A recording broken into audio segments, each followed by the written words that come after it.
Isang kasaysayan, NU retires Bella Belen jersey number after legendary run.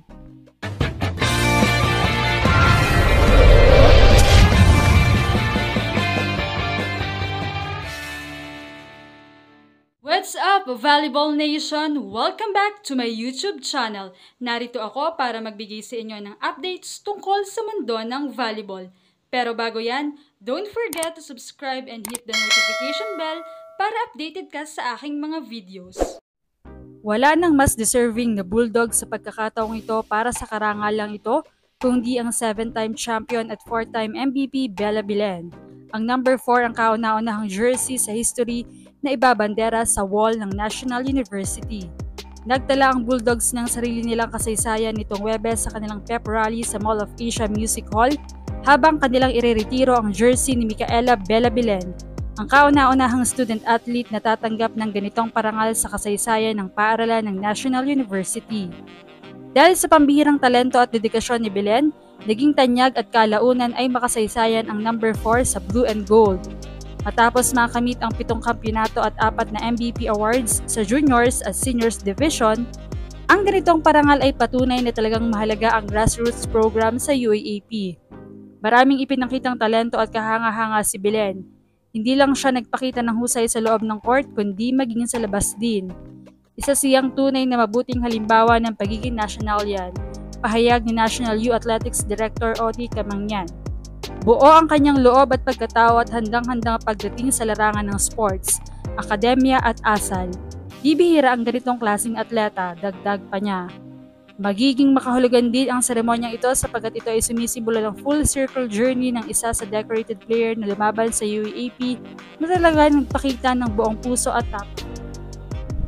Si Belen ang first overall pick ng 2025 PBL Draft ay pinamunuan ng NU sa iba't ibang titulo mula high school hanggang kolehiyo.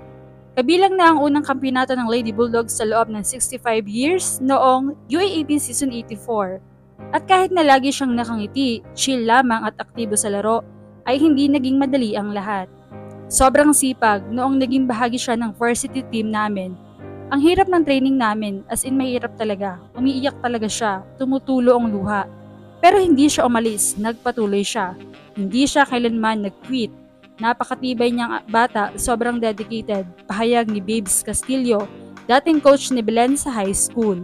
Salamat sa lahat-lahat ng pinagdaan natin. Salamat at hindi ka bumigay. Lumaban ka. Salamat na niwala ka at nagtiwala ka. Dagdag pa niya. Ang kanyang pagmamahal sa volleyball ang naging pundasyon at puhunan ng kanyang paglago bilang isang leader na nag-angat sa National U sa hanay ng pinakamahuhusay na koponan sa isa sa pinakamabilis na lumalaking sports sa Pilipinas. Mula season 78, dinalala ni Belen ang Lady Bullpups sa 5 finals appearances na may 4 na kampyonato, habang nakuha rin niya ang MVP honors noong season 80 at 82. Nang mapagdesisyonan niyang ipagpatuloy ang kanyang karera sa Hokson, agad siyang tumatak bilang kauna-unahang Women's Volleyball Rookie MVP at pinamunuan ang Lady Bulldogs sa perfect 16-0 run, bago pa idagdag ang 2 MVP awards noong season 86 at 87, kung saan tinulungan niya ang makuha ng kanyang koponan ang back-to-back championships title. Samantala ay hindi rin napigilan ng isa pang dating mentor ni Belen na si Carl Di Maculangan na ipahayag ang kanyang pagmamalaki at pagiging proud sa mga naabot at patuloy na na-achieve ni Belen. Aniya, bilang isa sa naging coach mo, sobrang proud talaga ako. Talagang pinagmamalaki ko ay yung passion at perseverance mo kasi nakita ko yung mga sacrifices mo, yung hirap, pagod mo, yung leadership mo. At yung mga kakulitan mo at sipag mo, ipagpatuloy mo lang, yung pagiging jolly at hindi basta-basta sumusuko na hindi ka titigil hanggat hindi mo nakukuha ang gusto mo. Isa pang NU shot caller na si Norman Miguel ay nagbigay din sa nakamit ni Belen sa kanyang alma mater. Sure talaga ako na hindi makakalimutan yung legacy na iniwan mo dyan sa NU Women's Volleyball Team. At alam mo namang maraming nag-iidolo sa'yo at talagang nais kang tularan. Ang lahat ng magagandang ipinakita mo para sa school at sa buong volleyball community. Wika niya.